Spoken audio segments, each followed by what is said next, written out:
Estamos de vuelta después de ese tema musical, cuando ayer celebramos el Día Internacional de la Alfabetización y ahora paso a presentar a Rolando Pinto, educador popular. ¿Cómo estás, Rolando? Hola, buenos días. ¿Cómo estás? Bien, bien, aquí pensando en lo que va a ser esta conversación, este trabajo que hemos hecho de poder hablar de este tema, pero situado en tiempo pasado. Hablamos de tiempos de la reforma agraria. Cuéntame un poco cómo ha sido para usted el tener que hablar de la alfabetización y actualizar el tema. Porque hoy hablar de la alfabetización con los índices que hay pareciera ser un tema pasado, pero al parecer no lo sería tanto, ¿no? No, pues. Resulta que necesitamos alfabetizarnos permanentemente. Hay una serie de conocimientos y de manejos tecnológicos, en mi caso, que son deficientes. Y que para comunicarme yo necesito alfabetizarme. Necesito aprender a leer y a manejar el lenguaje digital y también comunicacional como es la radio. Claro, en este caso ahora a propósito de la conversación que estamos sosteniendo. Ahora, entrando al tema, digamos, ¿no? Yo fui alfabetizador, o sea, fui coordinador de círculos de cultura que alfabetizaba a adultos, campesinos, adultos rurales, digamos. Y fui capacitado para ejercer esta función de alfabetizador por Paulo Freire en el año 1966. En ese momento se vivía en Chile dos grandes procesos vinculados al campo y al campesino. El primero era la sindicalización campesina. Claro, desde la vista laboral. Claro, que procuraba de alguna manera defender los derechos y la justicia de los campesinos. Y el segundo era el anuncio de una reforma agraria. Una reforma agraria que prometía producir una redistribución de la propiedad de la tierra. En este contexto, el gobierno de la época, que era el gobierno del señor Eduardo Frei Montalva,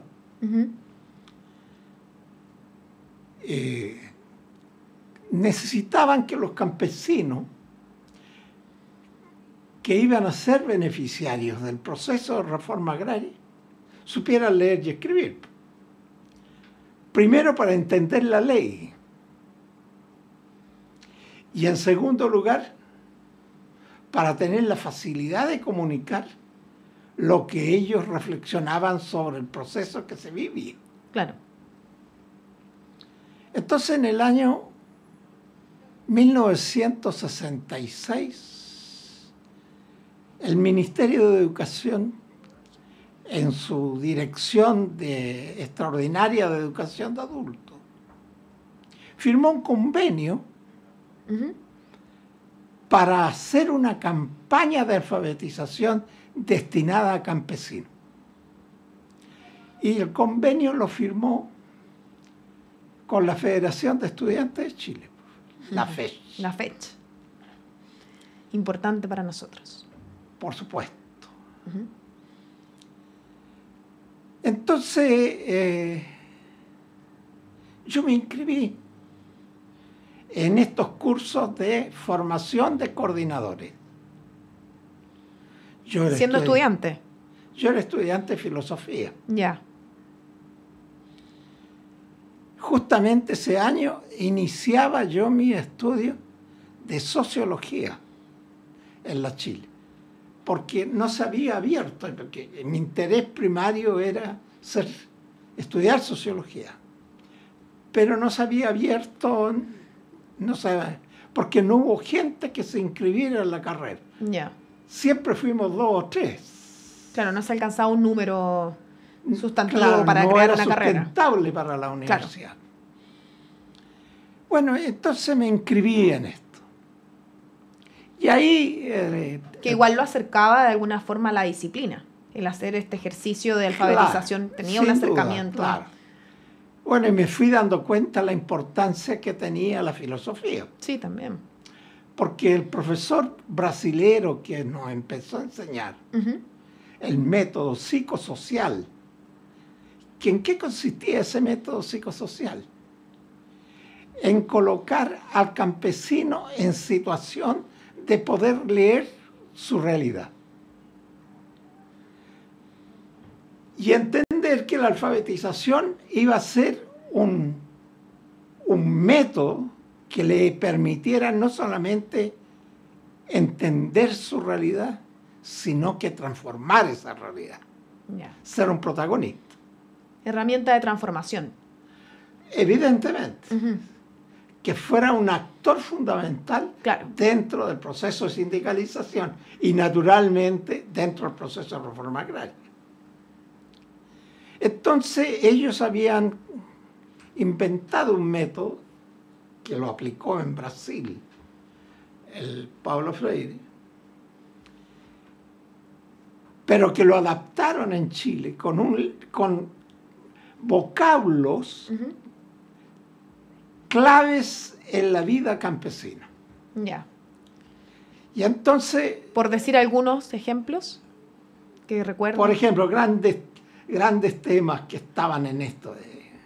Bueno, se seleccionaron 20 vocablos. Ya. Pero, por ejemplo, arado, caballo, campo, campesino, familia, iglesia, latifundio, minifundio, patrón, pulperías, salario, justicia, trabajo, trabajador, Estado, gobierno, escuela, carabineros. Yo me acordé de esto. ¿sabes? Claro, sí. Entonces, ¿qué consistía el método? Cada uno de estos vocablos tenía 6 láminas. ¿Gráficas? ¿Ah? ¿Gráficas? Claro. Pero claro, en ese tiempo no había la gráfica. No. Pero bueno. Dibujos. Dibujos, claro. Entonces, las 6 láminas eran cada palabra. Todo estaba pensado de que cada palabra iba a ser aprendida en una lección de 90 minutos. Bueno, lo concreto es que estas láminas que acompañaban la palabra era una que no tenía nada escrito, sino distintas imágenes de la palabra. Ok. Yo aquí desarrollé una que era una clave. Caballo. Ya. La primera lámina de caballo eran varios tipos de caballo. Blancos, pequeños, grandes. Claro, percherones, finos de raza árabe, de carrera. De carrera, claro. Claro, todo lo que implicaba el caballo. Entonces era pura imagen de caballo. Y entonces el coordinador invitaba a los alfabetizando a identificar el caballo como parte de su vida. Entonces, claro, la mayoría de los campesinos identificaban el caballo chileno, el caballo de trabajo, Claro que el sí. caballo que le ayudaba, más grueso, no tan fino. Pero distinguía los caballos finos que los usaba el patrón y los hijos del patrón. Entonces, el coordinador tenía que provocar la reflexión. ¿Por qué el campesino no podía acceder al caballo que usaba el patrón? Y comenzaba la discusión. Claro, la problematización. Todo se problematizaba en torno al caballo y se descubre que el caballo no es inocente, sino que depende de la raza que des y del uso que le dé el hombre. La segunda lámina era una lámina que colocaba la palabra caballo escrita de distinta manera, con letra imprenta, con letra manual. Y entonces uno repetía y pedía que los demás hicieran el eco. Claro. Y que fueran expresando las características de la palabra ya no del caballo, sino de la palabra. En letra impresa, el caballo se escribía como separando las letras. En cambio, el caballo escrita de manera manual como que unía las letras. ¿No es cierto? Claro. Entonces, pero en ambos casos se escribía caballo. Entonces uno incentivaba eso, hacía que repitieran. ¿Cómo era la recepción? ¿Ah? ¿Cómo era la recepción? Ya a esa altura, ¿no es cierto?, después de haber tenido la primera discusión, que era, pero riquísima, sobre el caballo, ya para ellos, el ver la palabra caballo, escrita manualmente o impresamente, era como una primera revelación. Después de esa segunda lámina, venía lo que se llama la lámina del descubrimiento, que es el desglose silábico de la familia silábica de cada sílaba del caballo. Entonces estaba K, C, Si, Co, Cu, Ba, Be, Bi, Bo, Bu, Yo, Yu, Ya, Ye, Yi. Y entonces uno le pedía que identificaran en esa lámina dónde estaba caballo. Ya. Entonces separaba uno y marcaba, ¿no es cierto?, con un plumón la palabra caballo, que era el que presidía. Y yo lo invitaba después. ¿Qué otras palabras creen? Y ahí empezaba todo el descubrimiento de la lectura, el mecanismo de la lectura.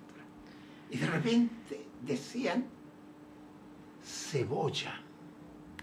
Mire. O cabello. O cabullo. Que es una rata que, sobre todo en el caso del norte, digamos, donde yo estaba ubicado, era una especie de rata, de topo. Sí. Y entonces identificaban esto. Bueno, imagínese usted, caballo dentro del desglose de palabras venía siendo como el cuarto o quinto sesión de aprendizaje. Claro. Bueno, después venía el escribir la palabra, el ejercicio, digamos. Que eso costó más. Claro, porque para ellos, muchos viejos ya, tenían dificultades para agarrar el lápiz y escribir. Claro. Entonces le damos unas hojas grandes de caligrafía, en la cual le explicamos, la línea superior van las mayúsculas, o sea, el inicio de la palabra. Y en la línea continuada van todas las demás letras a un mismo tamaño minúsculo. Bueno, entonces ejercicio, ¿no? Sí. Había que ayudarle incluso a algunos a sostener el lápiz. Porque... Me imagino. Profesor, y en estas metodologías participativas en la alfabetización, ¿cómo usted puede actualizarnos o traernos de vuelta esos ejercicios justamente en lo que significa la sociedad actual, si nos tenemos que remontar a la fecha ahora?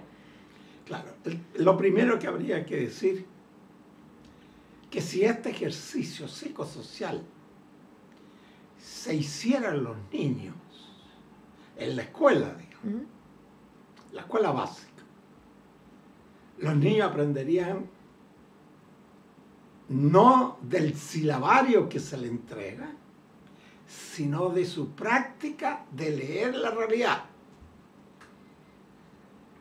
O sea, si yo hoy día, profesor de educación general básica, quiero hacer que los niños aprendan a leer concientizándose sobre la realidad, yo tendría que tener un referente de vocablos que hicieran sentido al niño en el aprendizaje de la lectura y escritura. De esa manera, el niño va comprendiendo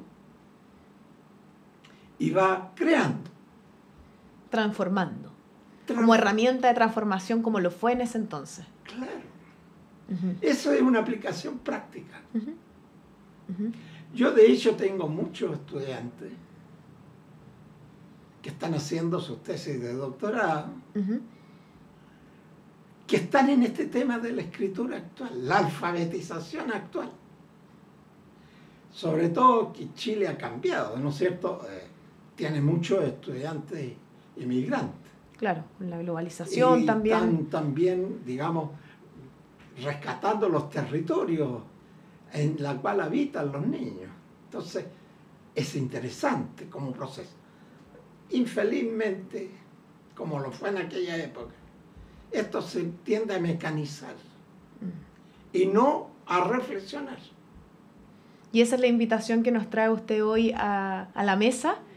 Claro, pues. Y en ese sentido le quiero dejar unos minutos porque se nos pasó la hora volando. La verdad es que agradezco mucho que haya hecho esta mini clase, incluso a nuestros auditores también que han estado atentos a lo que ha sido esta reflexión en torno a la alfabetización. Unos minutos de un mensaje que usted le quiera dar a las personas en torno a este día.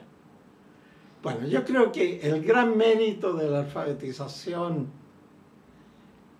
que como método y como política fue ser muy participativo, convocando a estudiantes en alianzas con los campesinos y con los organismos del Estado.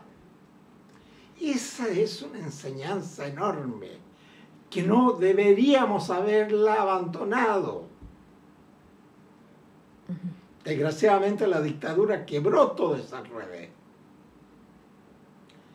Pero no hemos recuperado, no hemos sido capaces de crear esos espacios de participación. Los gobiernos democráticos han sido gobiernos que no tenían ese poder convocacional. La segunda cosa que yo diría, y la segunda reflexión que yo hago, es que procuremos aplicar el sentido psicosocial de la alfabetización en lo que son los procesos reales de enseñanza-aprendizaje. De tal manera que la formación de la conciencia crítica sea un acto de realidad en la educación chilena. Mensaje potente ahí, entregando el profesor Rolando Pinto, a quien le damos las gracias por habernos acompañado. Ahí nos deja sus palabras para que podamos reflexionarlas durante el día, la semana y cada vez que recordemos esta fecha, porque son las deudas educacionales que tenemos y que nos invitan a hacer una mejor sociedad en esos niveles de participación y cómo el lenguaje puede transformarse también en una herramienta de cambio, ¿sí?